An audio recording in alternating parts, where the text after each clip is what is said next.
So we'll be moving on the next part, no? Ito yung ano po. Mr. Chair. Yes, Senador Busita, go ahead. Mr. Chair, masama lang kasi ang loob ko kung hindi ko ma-brought out yung sentiments ng rank and file. Ano po bang mahalaga? Yung gusto ng ilan o yung gusto ng majority? Especially those affected personnel from the PNP. Isinama na po natin yung BGMP and Bureau of File. I think, in the interest of service, Mr. Chair, laging ang mahalaga dyan yung majority.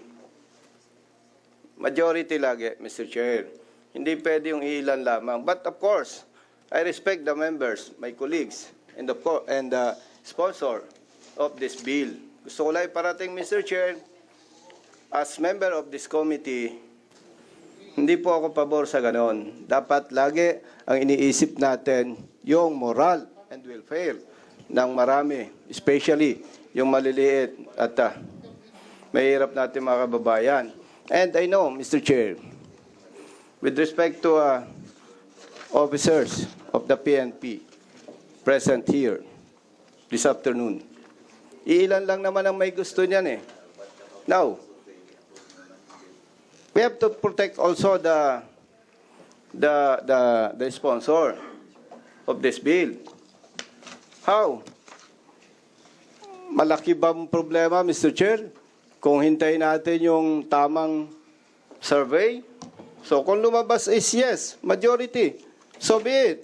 Hindi na ako mag-comment dito. Ang pinaparating ko dito, Mr. Chair, yung sentiments ng rank and file and their families. Dati akong pulis kaya alam ko So, I submit, Mr. Chair, kung ano po ang mapag-anuhan ng committee. Pero, ang sinasabi ko lamang dito, Mr. Chair, matagal ng problema yan Most of the time, ang nasusunod, yung iilan, hindi na i-consider yung maliliit, yung rank and file. Alam ko yan, Mr. Chair. Okay. Dami na nga kapalpakan sana, wag nating madaliin, Mr. Chair.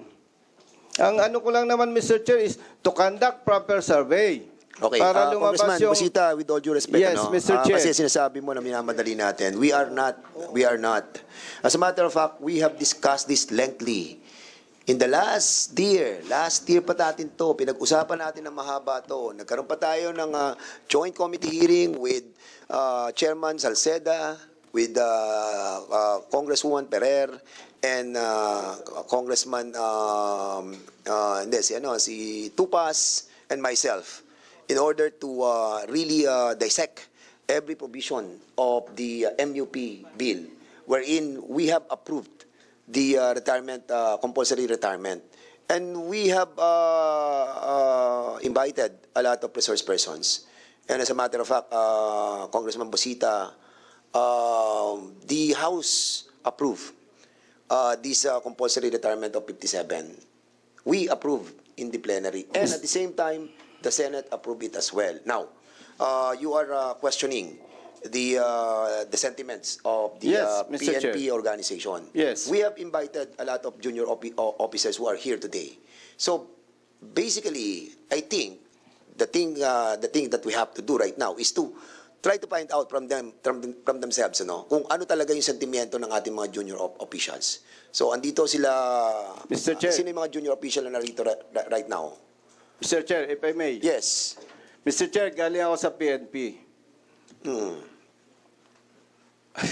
Hindi magsasabi ng totoo yan. And we cannot consider na just because of 5 or 3, 5 or 10 present here, yun na ba ang boses ng more than, ilan General Acobo, sir, ang PNP personnel? We are 220,000 plus, sir. Oh, Congressman Busita, we respect. Yes, Mr. Chair. No. Listen, we respect your sentiment. Yes. Lahat naman po Mr. tayo. Chair, wait. not my sentiments. No. This is your sentiment according to the sentiments of the junior officials of our PNP. We understand that. Actually, hindi lang naman po kayo nakakarinig ng ganyang mga sentimiento ng ating mga opisyales. Kahit ako. Marami rin sa mga opisyales na nagsasabi sa akin, ayaw nila. Totoo yun. But we are in this Congress, we are deliberating a measure, and this is being voted upon by the members of this committee. And after which, we bring this in the plenary, and the members are voting on it. And we have voted. And we have decided that this bill to become a law. And then, unfortunately, it was vetoed by the President. But again, I will repeat, yung compulsory retirement was not vetoed by the President. So in other words, Mr. Busita, Congressman, Senator, nakikita ko yung sentimiento mo, naniniwala ako dyan. But we are in a democratic process that we have to follow what the committee and the plenary will decide upon on a measure. But now, sabi mo nga, ayaw mo natin Mr. pakinggan Chair. yung mga nandito kasi baka bias nga. That's the reason why we approved your motion directing the PNP to conduct a survey kahit na po aprubahan natin sa committee to. Why? Because pupunta pa na tayo sa plenary eh. And after which, nakita natin that the survey that was conducted by them, truly, honestly, no? And nakita natin talaga sentiments, then we put that in the plenary and find out that the sentiments of the totality of the PNP really is against the compulsory retirement. Mr. Chair. And that's the reason why we wanted to give credence to what you have moved a while ago. So with that, the chair would like to recognize Congressman Plaza. Yes, Mr. Chair. Actually, that's why I duly seconded the motion of Congressman Busita, simply because a survey is a survey for us to have a better understanding on what is really happening on the ground. Then, but at the end of the day, we go to the plenary and decide if we agree or approve with this. Because it's unfair that the armed forces of the Philippines is the retirement age is 57, and the PNP is just PNP, BJNP, and so on and so forth, would be at 56 years old.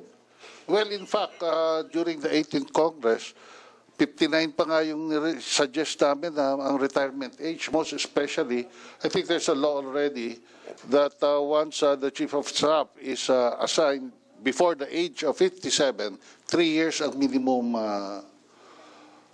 tenure niya as Chief of Staff. Kasi ang nangyayari, meron po tayong 6 months lang, head ng PNP, then palit na naman.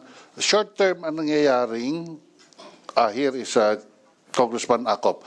Again, Congressman Busita, ang akin is really, I agree with you na may sentiments, but that's why nag-second ako, so that I can have a better understanding and I can decide better when the time comes. Thank you, Mr. Chair. So much. The chair would like to acknowledge the presence of our, ito na wisdom natin, si Congressman Acop. Together, he was with us during the deliberation of this matter. And I agree naman with you, Congressman Busita, you know that. But of course, alam naman natin that everybody decides on this matter depending on what they feel is right. Di ba? And we are here to agree to disagree. Di ba? And alam natin that there are advantages and disadvantages doon sa gagawin nating approval nung retirement age na 57. And we passed through that We passed through that na naaprubahan na po natin to nung pang joint committee hearing with Joey Salceda and Congressman Tupas. And mahaba yun. As I have said, para ma-recall din ni Congressman Acop yung pinagdaanan natin. And yun na nga, naaprubahan ng both houses and then was vetoed by the President, not the compulsory age. Diba? So now, we're back.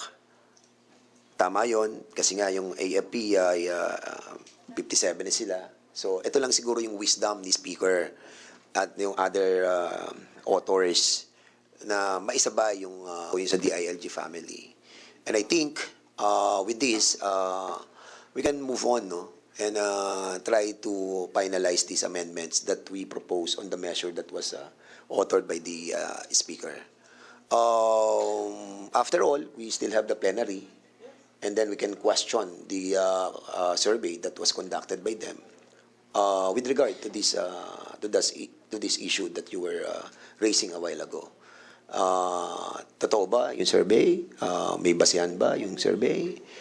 Yung ba ang totoong sentimiento ng ating mga non-commissioned officers? And you have the right to question that. But other members have...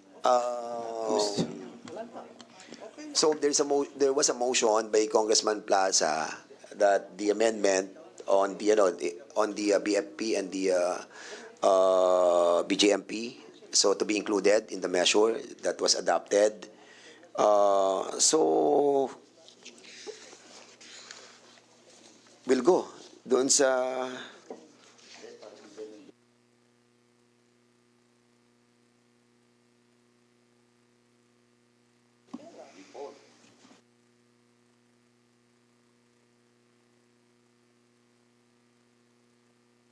Chairman.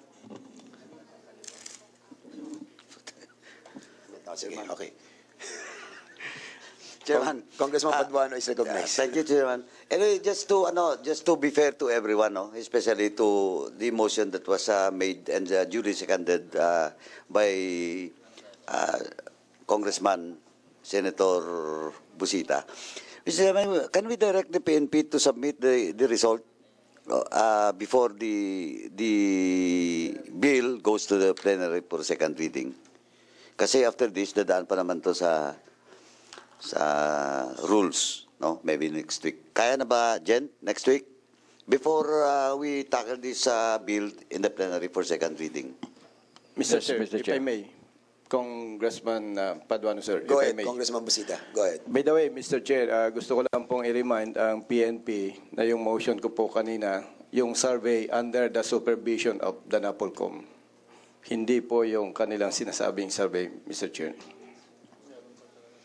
Okay, can the NAPOLCOM and the PNP commits that the survey, result of the survey will be submitted to the committee before the bill goes to the plenary on second reading, and submitted to the committee secretary and copy furnish Congressman Busita. 220,000 lang naman yung ating mga di ba? Yung strength ng ating organization. Mr. Chair, yes or no lang naman ang survey eh. O kaya magkano kayo what do you call this? Online survey or Viber group survey? Things like that. And as a matter of fact, kung halimbawa ang sentiments ng ating mga junior officers ay sabihin nila na they are against it, still, it might be considered by the Congress and it might not be considered by the Congress. Kasi ano rin naman yan kasi babalansin mo din talaga eh. I think, Congressman, we need to recognize the wisdom of our chairman, Chairman Acop. Chairman Acop, siguro it's time for you to say something because you're the oldest and the senior. At alam na alam mo ang sentimiento ng ating mga kapulisan. And I think and I believe that this committee must hear your manifestation. Thank you, Mr. Chair. Magandang hapon po sa atin lahat.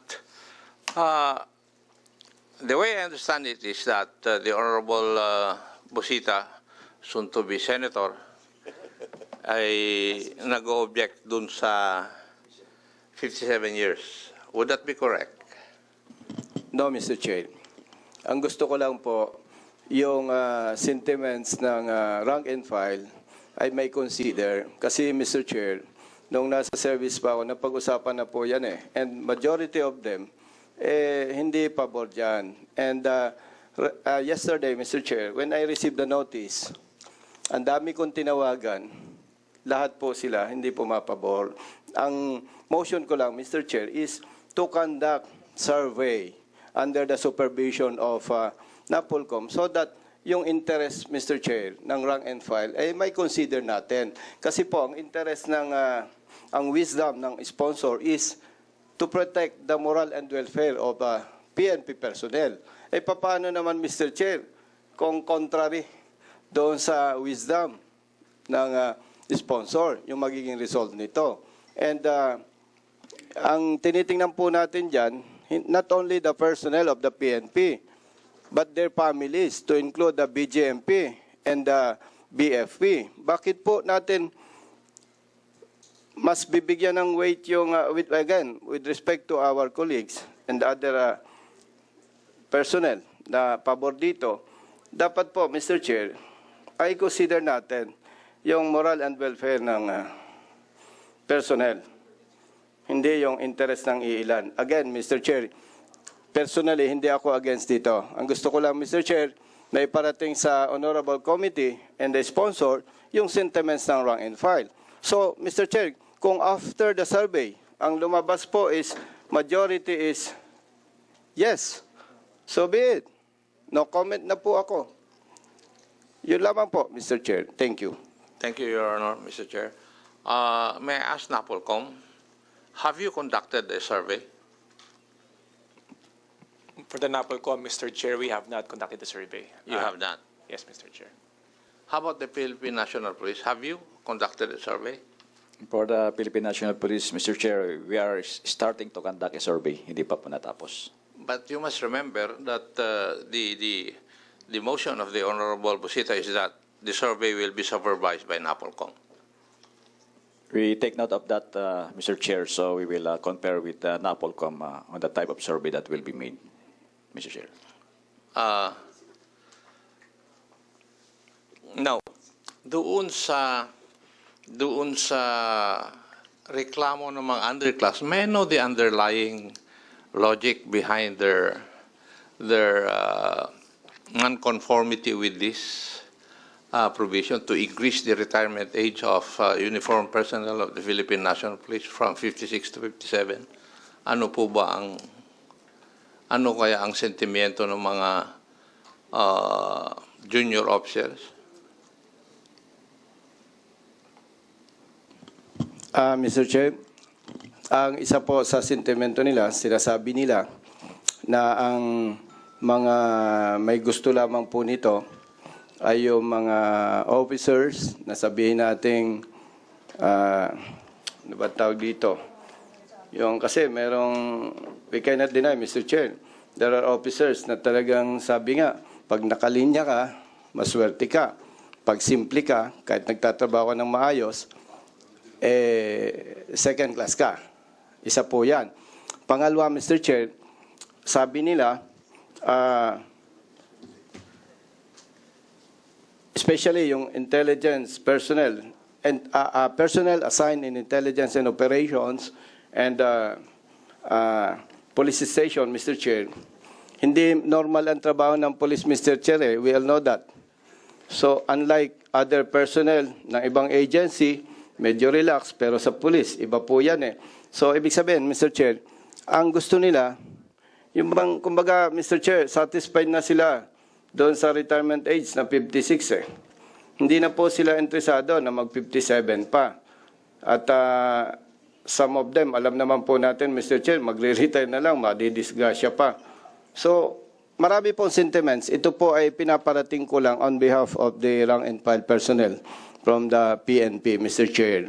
So, again, Mr. Chair, personally, hindi ako against dito. Gusto ko lang iparating yung boses ng rank and file personnel ng PNP. And dahil isinama na po yung BGNP and Bureau of File, so we should consider also those personnel from other bureaus, Mr. Chair. Kasi po, Mr. Chair, for the information of my senior officer, General Acop, sir, yung pong survey form na ginagamit nila, may details eh, may unit assignment. Alam po ni General Acop, Mr. Chair, pag nag-no ko, baka madaming nag-no sa personnel ko, mamalasim pa ako. Talaga namang may minamala sa PNP. Sasabihin, di ka nagko-cooperate. You wait until you become. Rank has its own privilege. Sir, yes sir. Yung pong kultura na yon, nandiyan pa rin, Mr. Chair. Kaya, ang sinasuggest ko po, simple na lang yung survey. Yes or no. May box dyan. Yes or no. Lalabas po dyan yung ano ang gusto ng majority so that we can easily decide. Sino po ang po-protection na natin? Sino susuportahan natin? Yung majority, siyempre, para sa moral and welfare nila and of course, their families. Especially, Mr. Chair, banggitin ko lang po, yung mga assigned sa PNP staff. Siguro, once a year, twice a year lang ma-meet yung pamilya niya. Pag mamalasim pa, hindi na sila magkikita. Oh. So, yun po, maraming sentiments, Mr. Chair. Yan po ay ilan lamang sa nabanggit ko. Maraming salamat po, Mr. Chair. Thank you, Your Honor, Mr. Chair. Alam naman po natin nung dinidiscuss natin ito, yung insofar as the Armed Forces of the Philippines is concerned, nung pinasa yung law na yun. The reason was not because of yung rason ng mga members ng Armed Forces of the Philippines. Ang original bill na yun was 60. 60. Pero nag-object yung mga members of the Armed Forces of the Philippines. So it was lowered down to 57. But the real reason there was that government was having a hard time insofar as our expenditures are concerned. Yun naman ang tunay na dahilan eh. Nung diniscuss yung AFP law. Oh. Ang dahilan nun is to give a leeway, a breathing spell for government to settle yung problema natin ngayon dun sa pagre-retire ng ating mga members ng uniformed services. Yun naman ang tunay na dahilan nun eh. Hindi po yung kagustuhan ng mga membro ng Kwan. Doon sa AP bill, yun nga, ang inayawan lang nila is yung 60-year-old. Masyadong mahaba. Yun ang sabi ng mga members of the Armed Forces of the Philippines. So binabaan sa 57 and there was no objection to that. Yun ang kanon. But the real reason why there was a bill para mabigyan yung leeway o breathing spell yung ating economic managers. Kasi namumroblema na sila dun sa pondo ng mga retirement. Ganon naman ang dahilan. So, sumunod yung PNP. Unfortunately, it was part of it was part of a provision of a bill vetoed by our president. Now, our leadership in the House would want na para hindi na maistorbo, hindi mabivito, to be at par with the other uniformed services like the Armed Forces of the Philippines, isa na lang na provision yung ipapa-approve natin. Ito naman ang rational ng bill na ito para wala ng objection. So, I think, pare-pares naman ang magiging situation pa rin It will never change. Why? Nadagdagan lang naman ng 1 year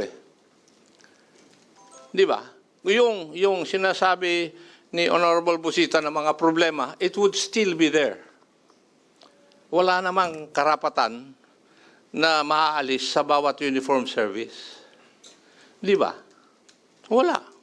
Kasi sabay-sabay naman na 1 year ang may increase yung kanilang pagsiservisyo I do not see any change dyan sa Kwan. Kasi the way I look at it, yung mga problema na sinasabi yan, it is internal to the PNP as an organization.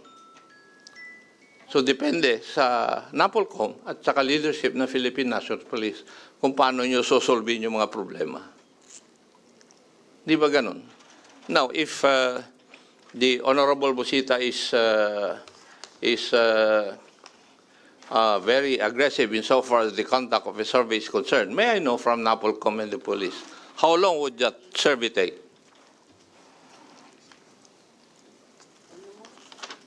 Para mag-guide kami sa pagdidesisyon namin.